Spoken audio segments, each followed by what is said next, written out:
humanity, the one that survived. Some people build companies, some build machines. I guess I've been trying to build... About this little boy. From the age of 3? Really? The future. I've been broke. I've been fired. I've slept on factory floors and watched rockets explode. But I never cared about being normal. I cared about making life something more. This isn't a story about money or fame. It's about obsession and how far one person will go to push humanity forward, even when everyone thinks he's lost his mind.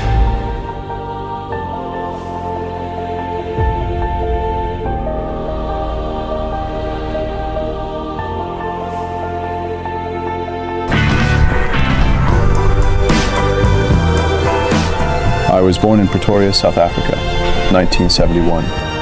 My parents, Errol and May Musk. My dad was an engineer, brilliant in some ways, but also difficult. My mom, a model, full of life and energy. But our house, it was violent. It wasn't an uncommon thing to hear shouting, doors slamming, or worse. A lot of people think a rough childhood breaks you.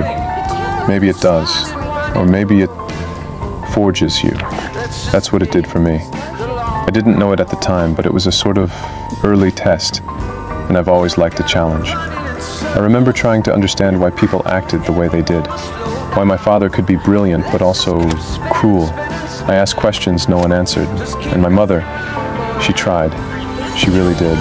But sometimes even love can't change a pattern.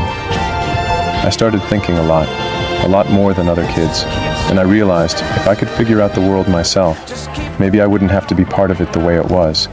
Maybe I could escape, not physically, but in a sense, mentally, build something that mattered. By the time I was 5, my mind wouldn't stop, and that's when the real work began.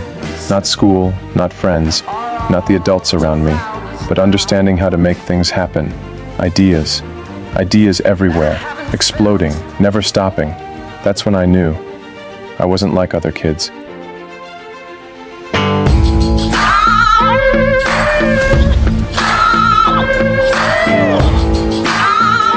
By the time I was 5 or 6, I thought I was insane. My brain wouldn't stop. Ideas kept bouncing around one after the other. I'd sit in class and stare at the walls, thinking about how the world worked. Atoms, energy, space. Nobody else seemed to see it the way I did. I thought maybe I was broken, but really, I was just different. I started reading everything I could get my hands on. Encyclopedias, science fiction, technical manuals, anything that explained how things worked. And then I tried building. Small things at first, circuits, little gadgets, until one day I did something bigger. I can get money for making a computer game? Well, that sounds like fun. By age 10, I discovered computers. At first it was just games. I loved games. But soon I realized I could make my own. I taught myself to code, line by line, late into the night. And at 12, I sold my first program, a game called Blastar. $500. Not much, but proof. Proof that I could turn ideas into something real, that I could shape the world, not just sit in it. By the time I left South Africa, my mind was always moving, always building, always imagining. I didn't know exactly what I'd become, but I knew I'd leave something behind, something big, and that meant leaving the place I called home.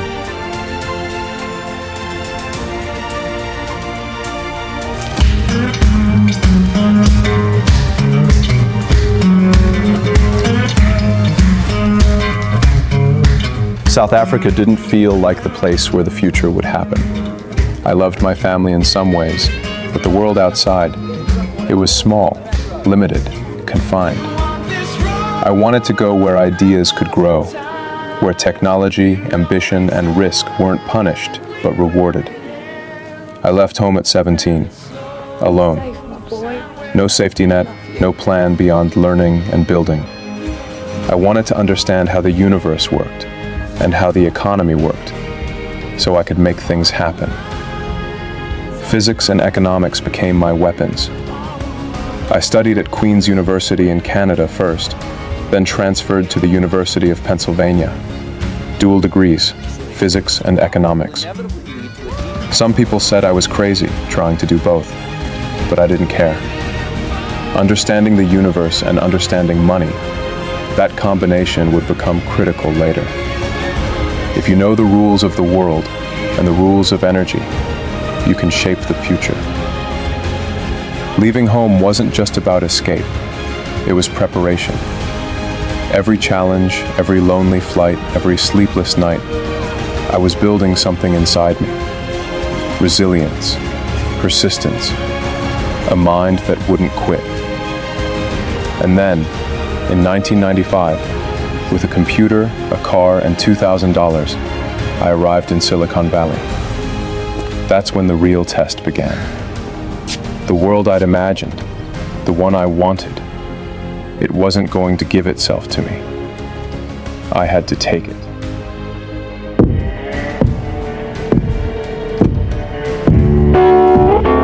Here's what I did. It was 1995. I arrived in Silicon Valley with almost nothing. A beat-up car, a second-hand computer, and $2,000. Everyone here was chasing the next big thing, and I realized I had no safety net, no shortcuts. If I wanted to build the future, I'd have to make it myself. So I tried to get a job at Netscape. No response. I thought, okay, if I can't find a path, I'll create my own. That's when I decided to build Zip2, a platform to help newspapers move online. It wasn't glamorous, it wasn't easy, but it was necessary. And necessity is the mother of everything. Starting a company at 24 with negative money in my pocket is like staring into an abyss while eating glass. I slept on the floor of our rented office. Showers, YMCA. Meals, whatever I could afford.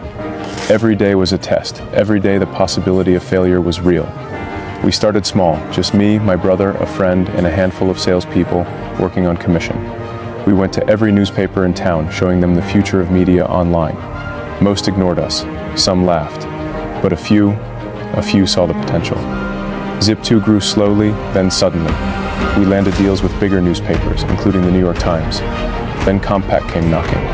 In 1999, after 4 years, they bought Zip2 for $305 million. I went from sleeping on a couch to having millions overnight. But the money, it wasn't the point. It was proof. I could turn ideas into reality. Most people would have stopped there. $1 million car, success at 24. But I wasn't most people. I wasn't done. If Zip2 was the first step, the next steps were going to change the world. I'm only here, and you're watching this now through sheer determination and hard work and passion, devoting myself to this. If you're enjoying my story and this movie, just know it's not made by any company or big team. It's one guy, a laptop, months of research, AI tools, and a whole lot of heart. All we ask is that you subscribe to help us keep creating stories. It's free, takes 1 second, and helps keep us independent. Thanks. Okay, back to the video.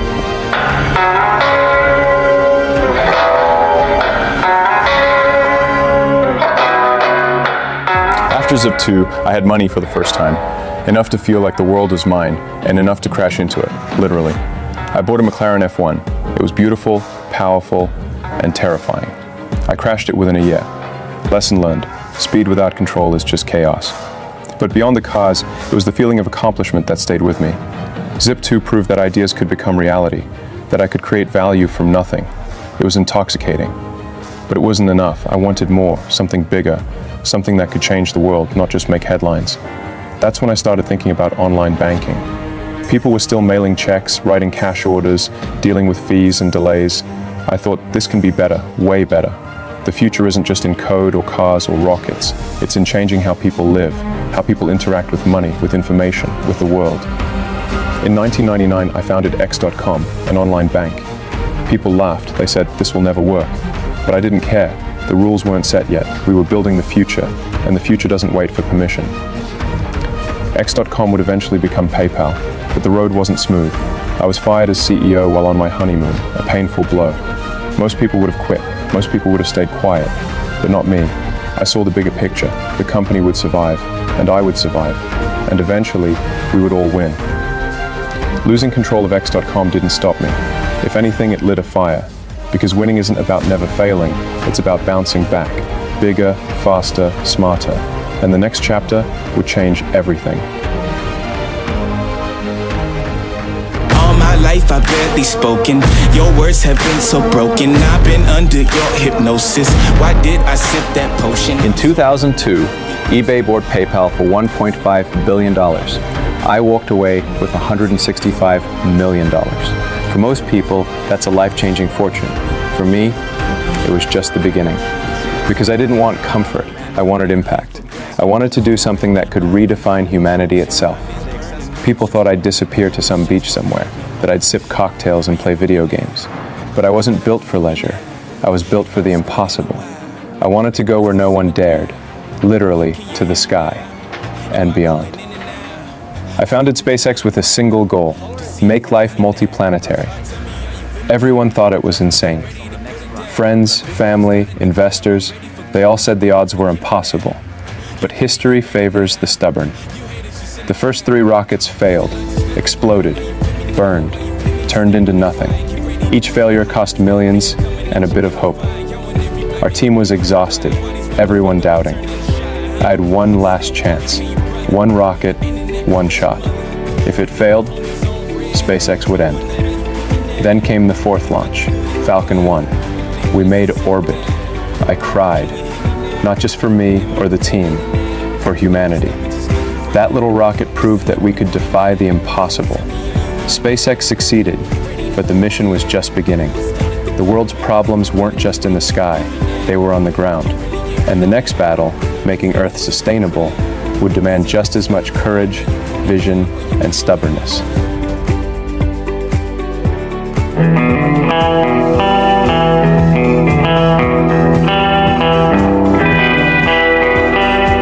Mars wasn't just a dream. It wasn't a science experiment or a PR stunt. It was a lifeboat for humanity. I realized that if we stayed on Earth, we risked extinction.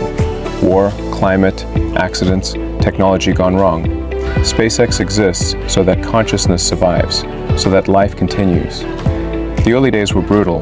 Our first 3 rockets, explosions, money gone, hopes dashed, investors calling every day asking for refunds.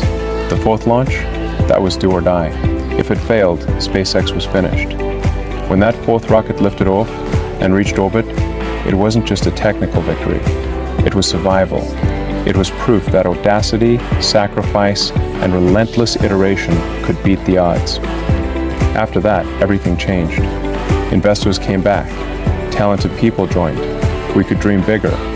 Reusable rockets, Mars colonization, Starship. Humanity's future wasn't just in our hands, it was in our rockets. Mars is more than red soil. It's a chance for a fresh start, a laboratory for innovation, a reminder that survival requires ambition beyond comfort, beyond fear.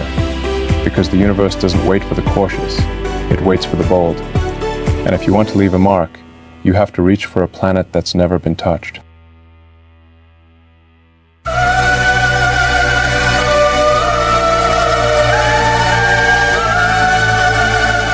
Mars was the dream, but Earth still had problems. Transportation, energy, communication. If we didn't fix those, we wouldn't survive long enough to leave for another planet. That's why I started thinking bigger. Tesla wasn't just a car company. It was a mission to accelerate sustainable energy. People laughed at me when I said we'd make electric cars desirable, profitable, and even fast. But here we are, changing how the world moves. Starlink was next. Global connectivity, the internet for everyone, everywhere. I realized that to survive, humanity needs access, not just to information, but to opportunity. Neuralink, that was a different frontier. Human-computer symbiosis. If we don't enhance cognition, we risk being left behind by AI. It's about survival, evolution, and understanding our own brains before technology outpaces us. It's all connected. Tesla, SpaceX, Starlink, Neuralink. Each piece builds the other. Each innovation prepares us for a future where humanity can thrive, even if Earth fails. Some people call me crazy. Maybe I am. But the world doesn't remember the cautious. It remembers the ones who reach beyond, who risk everything for the future.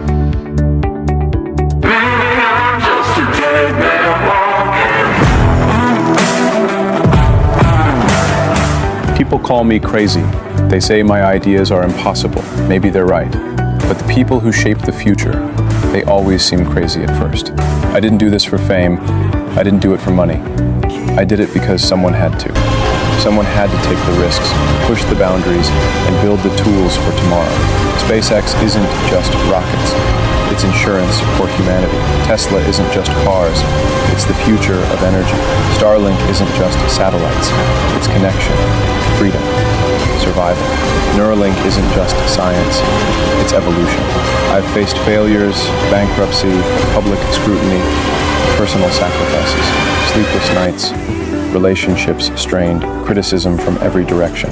But if something is important enough, the odds don't matter. I am not the hero of this story. The hero is humanity, the one that survives, innovates, reaches for the stars, and refuses to be defined by limits. I'm just building the tools. Maybe I'm crazy, but the people who build the future always are.